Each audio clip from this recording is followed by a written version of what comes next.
Yes, my dear students, now we are going to study history. History means his story. We all like stories. So, it's an easy subject since we like stories.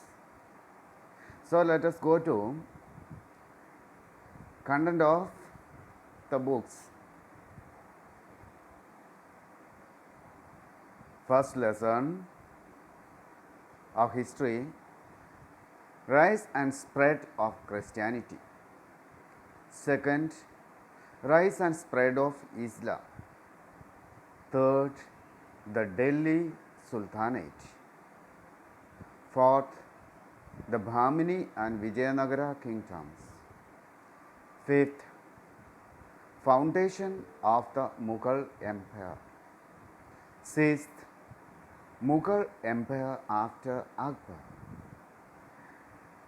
Seventh, the making of a composite culture. So, first lesson, rise and spread of Christianity. That is what we are going to study now. So, let us start our first lesson, rise and spread of Christianity. See here,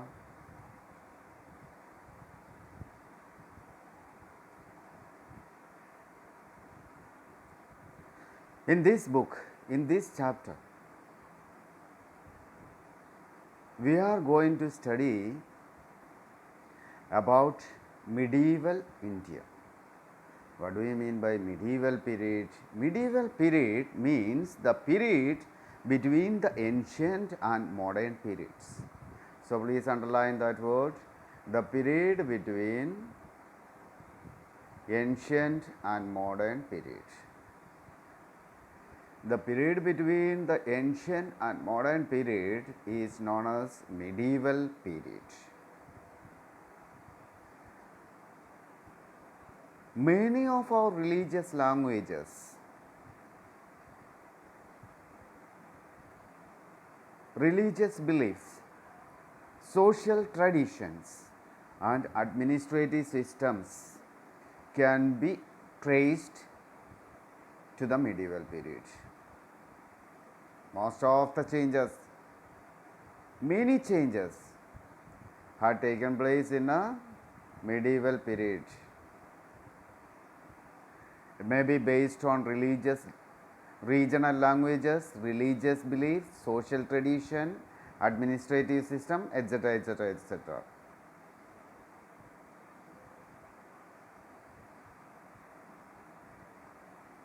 In medieval period, we can see Europeans have reached in India.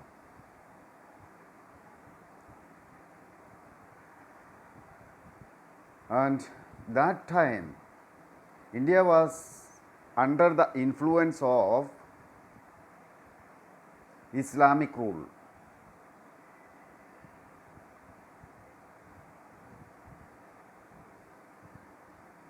And now, at various points of time, societies in different parts of the world have suffered misery due to prolonged injustice and disorder.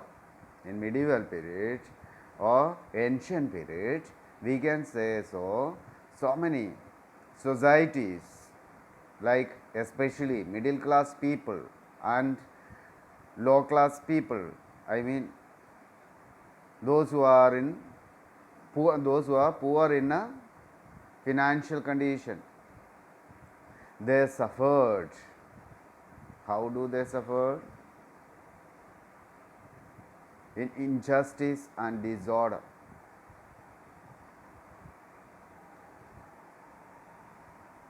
So,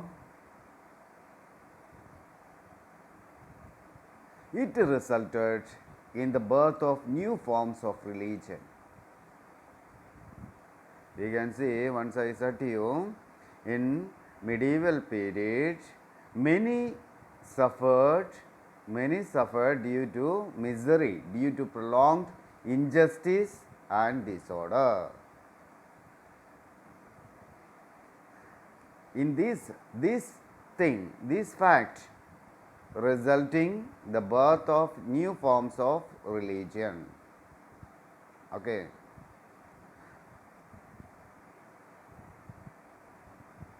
So now,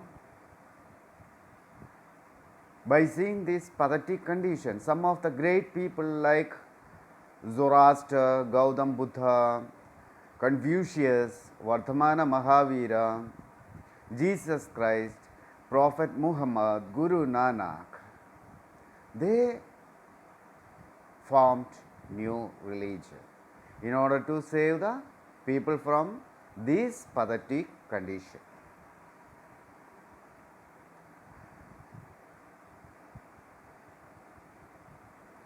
It is interesting that their teachings were based on similar tenets. All of these great people, those who started new religion, then their teachings were based on similar tenets. That means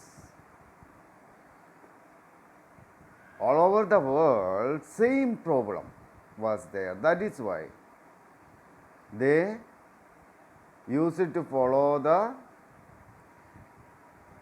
similar trends. What all are they? Let us see it here. First one. In the world, there was lack of harmony and peace. In the world, wherever we go, we could find that lack of peace and harmony. In order to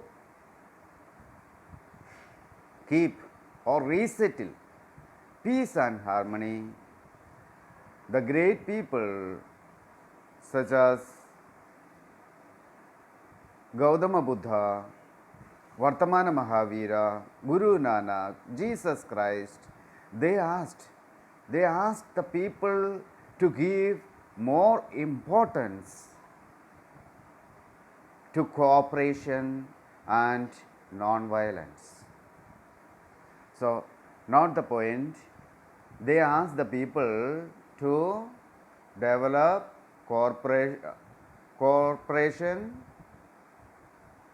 and non-violence in their life. When we develop the habit of cooperation and non-violence, there will form peace and harmony. It will be helpful for the life of common people as well as poor people. That was their intention, the great people's intention.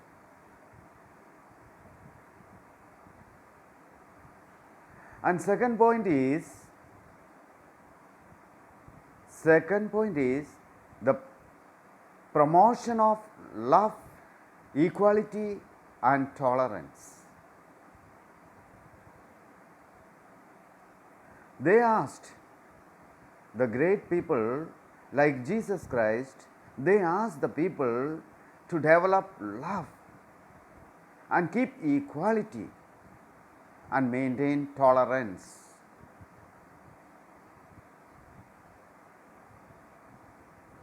And when people follow this, what will be?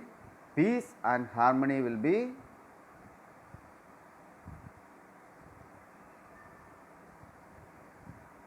established.